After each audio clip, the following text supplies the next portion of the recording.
सभी कैसे हैं? मैं उम्मीद करता हूं कि आप सभी मस्त होंगे। तो दोस्तों, आज की इस वीडियो में हम लोग पढ़ने वाले हैं ज्वारीय ऊर्जा।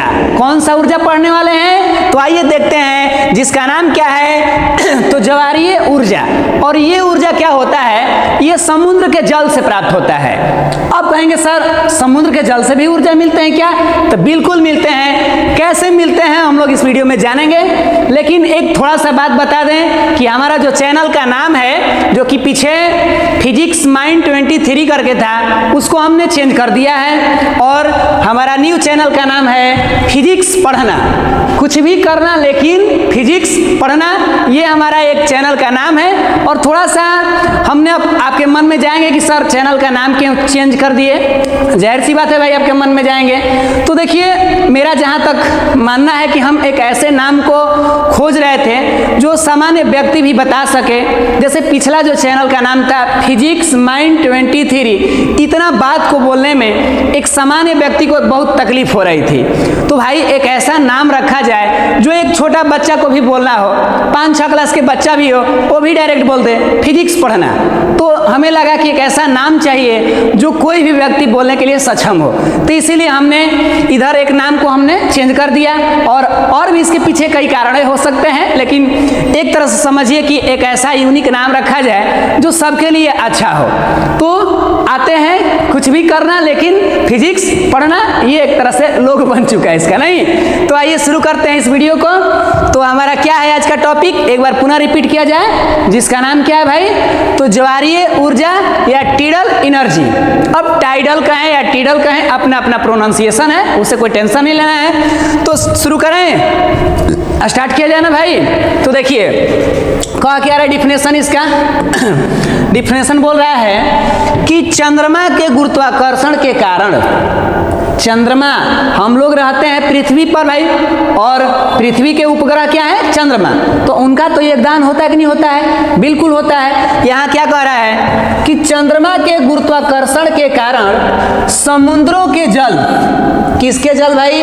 समुद्रों के जल बढ़ता, या माने जल का जो स्तर है, समुद्र के जो जल का स्तर है, वो कह रहा कि बढ़ता या घटता रहता है। जाहिर सी बात है, जो कभी समुद्री इलाके में गए होंगे या कभी टूर पे गए होंगे तो देखे होंगे समुद्र की जो लहरें होती हैं, जिनको हम लोग अपने भाषा में बोलते हैं, वो क्या रहता है? तो समुद्र के जो जलस्तर हैं वो बढ़ते हैं या घटते रहते हैं। तो ये बढ़ना घटना यानी ऊपर नीचे होना, ये प्रक्रिया क्या कहलाती है? ज्वार भाटा कहलाती है। समुद्र के जलस्तर को बढ़ना या घटना क्या कहलाता है महान? तो इसे हम कहते हैं ज्वार भाटा। और ज्वार भाटा कहते हैं तो इससे हमको क्या फायदा? बिल्कुल फायदा है। क्या है देखिए, कह रहा कि और इस दौरान, जब ज्वार भाटा हो रहा है उस दौरान, ठीक है, और इस दौरान यांत्रिक ऊर्जा से विद्युत ऊर्जा प्राप्त किया जाता है। अब कहेंगे सर यहाँ क्या हो रहा है? समुद्र के जल ऊपर जाए या नीचे, से हमको क्या मतलब है? बिल्कुल मतलब है, यहाँ ऊपर और नीचे जाने से जल में भाई यांत्रिक ऊर्जा है। जल के अंदर कौन ऊर्जा है? यांत्रिक, गतिज भी ऊर्जा है उसके अंदर। उन ऊर्जाओं से हम डायनेमो चला लेंगे और डायनेमो चलाकर क्या करेंगे? विद्युत ऊर्जा प्राप्त कर लेंगे। अब कहेंगे सर ये सब कैसे होता है? तो देखिए ये सब वहाँ प्लांट स्थापित होते हैं, उस तरह से हम तब जानेंगे चीजों को ना। तो पहले डिफिनेशन क्या दे रखा है यहाँ पर कि चंद्रमा के गुरुत्वाकर्षण के कारण समुद्र के जल स्तर बढ़ता है या घटता है। तो ये प्रक्रिया ज्वार भाटा कहलाती है। और इस दौरान यांत्रिक ऊर्जा से हम क्या प्राप्त करते हैं? विद्युत ऊर्जा।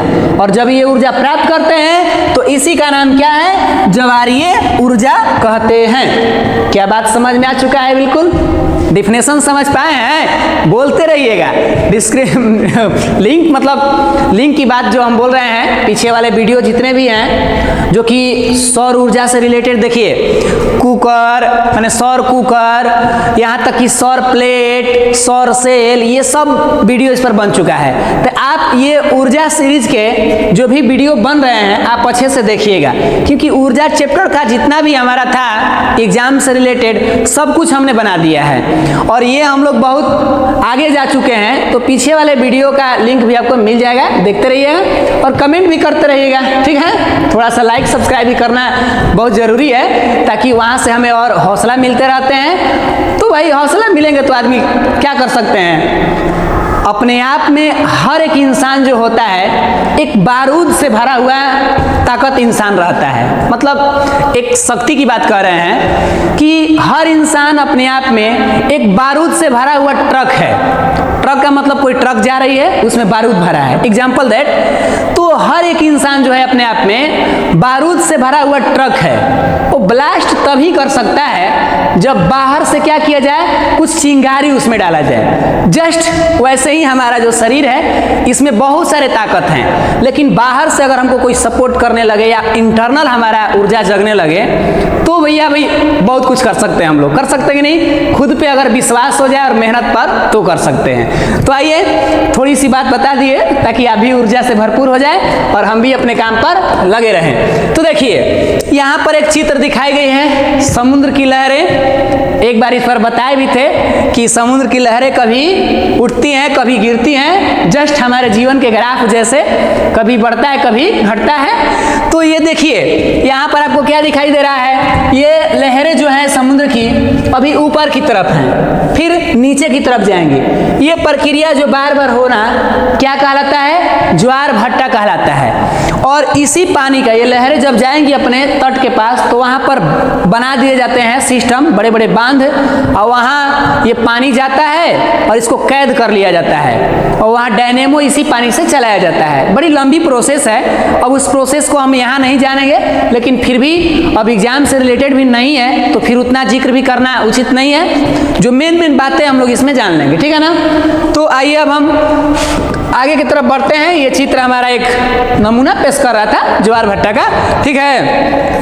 थोड़ा सा कुछ नए जानकारियाँ ज्वार भट्टा से रिलेटेड कुछ जानकारियाँ देख लीजिए। यहाँ पर करें कि फ्रांस तथा कनाडा में ज्वारीय ऊर्जा अधिक उत्पन्न किए जाते हैं। अगर किसी देश की तुलना की जाए कि कौन से देश में ज्वारीय ऊर्जा अधिक उत्पन्न किए जाते हैं तो आपके लिए नाम क्या आएंगे, एक का नाम आएंगे फ्रांस और एक का नाम आएंगे कनाडा। यहाँ पर ज्वारीय ऊर्जा अधिक उत्पन्न किए जाते हैं। अब जब दूसरे देश के बारे में जान रहे हैं तो अपने भी देश के बारे में जान लें। तो आइए शुरू करते हैं कि अपना देश में क्या है भाई। तो यह नोट है, नोट, चाहे वो कॉपी का नोट या पॉकेट का नोट, माइंड में रखना होगा भैया दोनों, क्योंकि दोनों महत्वपूर्ण हमारे लिए है, ठीक है। हमारे लिए मैंने केवल मेरे लिए नहीं, आप सभी के लिए। तो क्या कर रहा है, भारत में गुजरात के कच्छ की खाड़ी, भारत में गुजरात के कच्छ की खाड़ी, यहाँ पर खाड़ी है भाई वहाँ पर, और फिर कह रहा है पश्चिम बंगाल के सुंदरवन में। दो जगहों का नाम दिखाई दे रहा है यहाँ पर, एक भारत के कच्छ में जो वहाँ पर खाड़ी है वहाँ, और एक पश्चिम बंगाल में सुंदरवन डेल्टा। नाम सुने सुंदरवन डेल्टा, बहुत बार इसका हम लोग नाम ऑब्जेक्टिव में जीके में सुने होंगे, ठीक है। तो सुंदरवन में ज्वारीय ऊर्जा के लिए संयंत्र स्थापित किया गया है।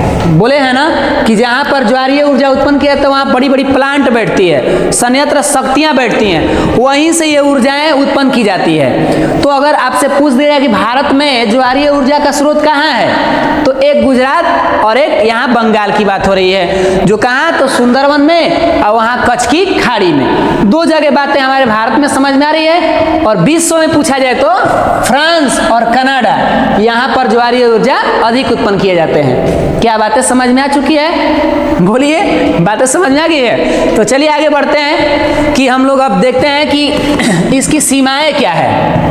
ज्वारीय ऊर्जा एक लिमिटेशन में काम करता है कि अनलिमिटेशन इसका सीमा है। क्रिकेट भी खेलते तो हम लोग एक लिमिट रखते कि यहाँ से यहाँ जाएगा तो गेंद 6 रन मिलेंगे, 4 रन मिलेंगे, एक लिमिटेशन होता है। नहीं बोलते हैं मैच में हम लोग बॉल को भी कहते बोलते हैं लिमिट, ओवर लिमिट रखा जाएगा। अब भाई लड़का लोग इस बात को समझ रहे हैं, अब लड़की लोग समझे कि ना समझे, वो तो खेलती हैं थोड़ा बहुत ही, लेकिन तो लड़का लोग काफ़ी खेल रहे हैं, ठीक है, समझ रहे हैं बातों को। देखिए इधर ज्वारीय ऊर्जा की सीमाएं, किनकी सीमाएं की बात हो रही है? ज्वारीय ऊर्जा की सीमाएं यानी limitation of tidal energy. Tidal कहें या टाइडल कहें, बड़ा अजीब लग रहा है इसको उच्चारण करने में, कोई टेंशन ना है। आइए आगे बढ़ते हैं। कह कि सभी समुद्री तटीय स्थानों पर, जो समुद्र के तट होते हैं, घाट होते हैं, छठ घाट नाम सुने हैं? बिल्कुल। तो समुद्री तटीय स्थानों पर उचित बांध नहीं बनाया जा सकता। हर जगह जितने भी समुद्र हैं उनके तट पर एक उचित बांध नहीं बन सकता। अब एक लिमिटेशन हो गया भाई, बांध बनाने के लिए काफ़ी जगह चाहिए और समुद्री जो इलाका होता है खासकर एक टूरिस्ट की तरह होता है, लोग वहाँ घूमने फिरने जाते हैं। अब बांधे बना दीजिएगा तो आसपास के लोगों को क्या होगा, उतना नहीं मिल पाएगा जगह। तो इस तरीका से क्या कह रहा है कि समुद्री तटीय स्थानों पर उचित बांध नहीं बनाया जा सकता। जब उचित बांध नहीं बनाया जा सकता तो क्योंकि उच्च और निम्न ज्वार भाटा के बीच का अंतर सही होना चाहिए। देखिए यहाँ पर थोड़ा सा अजीब बात कर रहा है, जो ज्वार भट्टा का ऊंच नीच होता है उसका एक लेवल होना चाहिए और लेवल के लिए बांध भी बेनिफिट होनी चाहिए। अब जहाँ मन तहाँ बांध बना देंगे और ऊंच नीच वाला व्यवस्था, उतना जल का स्तर नहीं बढ़े, नीचे ही ना गिरे और उसी गिरने और उठने पर हमें ऊर्जा मिलेगी। तो ऐसे जगहों पर बांध बनाया जाए जहाँ पर ज्वार भट्ट का उच्च सीमा और निम्न सीमा में ताकत हो, ताकि वहाँ से ऊर्जा उत्पन्न करने में मदद करे हमारा। बात समझ में आ रहा है क्या? थोड़ी सी बातें अजीब लग रही है लेकिन अब क्या करना है भाई, बोल ही रहे हैं हम इसमें कि जल स्तर ऊपर उठे या नीचे गिरे, ऐसा व्यवस्था देखना होगा। हर जगह हर समुद्री तट के पास हम बांध नहीं बना सकते उचित, क्योंकि उधर लहरें जाएंगी तबे ना, और किसी के तट के पास अधिक जाती हैं कहीं कम ही चल जाती हैं, तो कैसे ऊर्जा उत्पन्न होगा, कम हो जाएगा कि नहीं। इसीलिए अब आगे बढ़ते हैं भाई कि ज्वारीय ऊर्जा के क्या लाभ हैं, ज्वारीय ऊर्जा के क्या लाभ है। तो शुरू करें, आइए इधर देखते हैं ज्वारीय ऊर्जा के क्या लाभ हैं। क्योंकि हम लोग कोई भी चीजें पढ़ते हैं पहले क्या देखते हैं, लाभ के बारे में। फायदा अगर कोई चीज से में ना हो तो हम लोग दिमाग अपना काहे खपाएंगे भाई, मेहनत क्यों करेंगे।